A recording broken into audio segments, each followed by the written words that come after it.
Okay, everyone, so how we doing today? Alright, so here we go. This article is from RT, and it says, Gibraltar police arrest Iranian tanker's captain, chief officer. Police in Gibraltar have arrested the captain, the chief officer of Iran's supertanker, Grace 1, which was earlier seized by British Marines and local police officers, local media report. Both men were arrested on Thursday afternoon and questioned, yet neither of them have been charged so far. The Gibraltar Chronicle reported, citing a police spokesman, the officers also seized documents and electronic devices from the ship. The men, both Indian nationals, are suspected of breaching EU sanctions against Syria, the paper said. Meanwhile, the UK has raised the ship security codes for British-flagged vessels passing through Iranian waters to the highest critical level. Several media outlets reported, citing sources. The Panama-flagged and Singapore-owned oil supertanker was seized near the Strait of Gibraltar last week. Give me a moment. Sparking a diplomatic row between London and Tehran.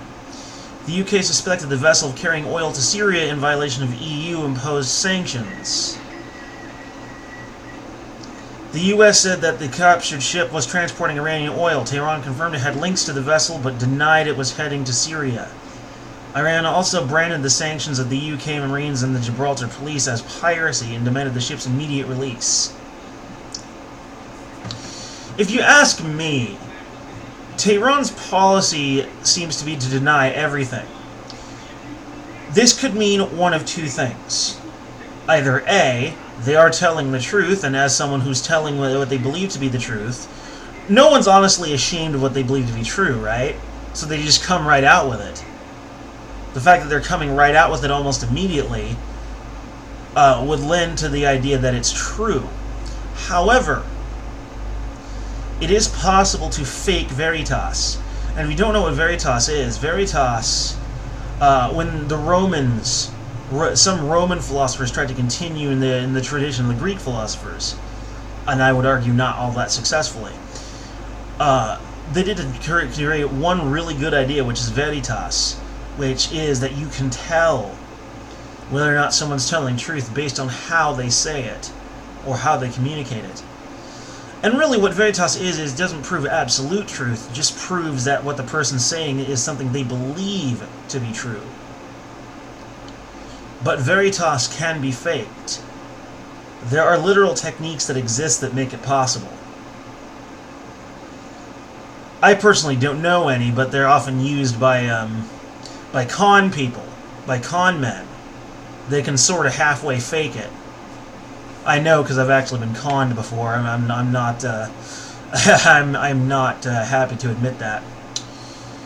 But yeah, I would say they're probably telling the truth. And the UK, much like the US, has jumped the shark, as they say. But earlier on Thursday, London said that its warships stopped Iran's patrol boats from impeding the passage of a British tanker through the Strait of Hormuz. Tehran dismissed those claims as worthless and accused the UK of deliberately whipping up tensions in the region. While the Gibraltar authorities have officially linked the seizure and the arrest with the actions of Iran, pointing instead of the sanctions that the EU imposed against Syria. These developments still conspicuously come amid the ongoing row between the UK allies in Washington and Tehran. In mid-June, the US announced its plan to build a global consensus against Iran, and later said it also wants to create a coalition to ensure freedom of navigation both in the Straits of Hormuz and Bab el-Mandeb.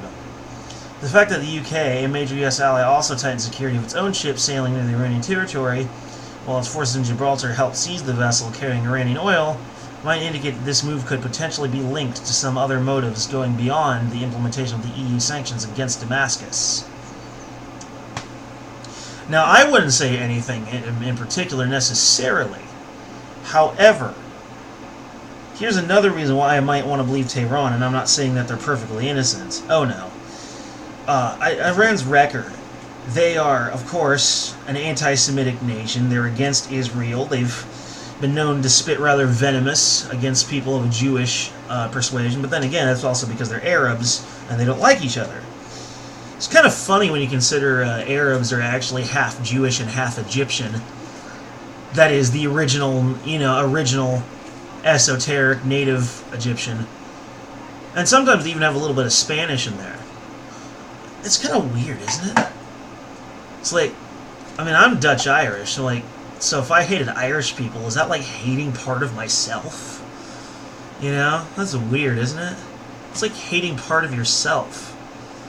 But it may actually be a little closer to the truth than you might think. Still, all in all, Tehran's record for honesty is a little blotched, but not nearly as blotchy as the United States and the UK.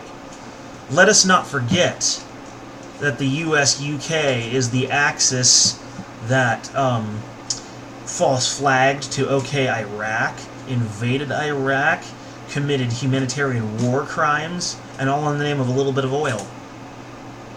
Never ever forget that. I'm saying that the chances of Tehran and Iran being in the right here are very, very good. They're very, very high. But that does not mean it's absolutely true. Just very likely to be true. I will, for the time being, take Iran and Tehran's side, but I will be more than open to the possibility that they could indeed be lying and that the UK-US axis is correct.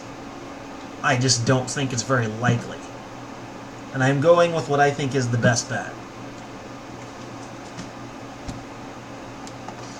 As to whether or not the seizure of the ship is true piracy or not,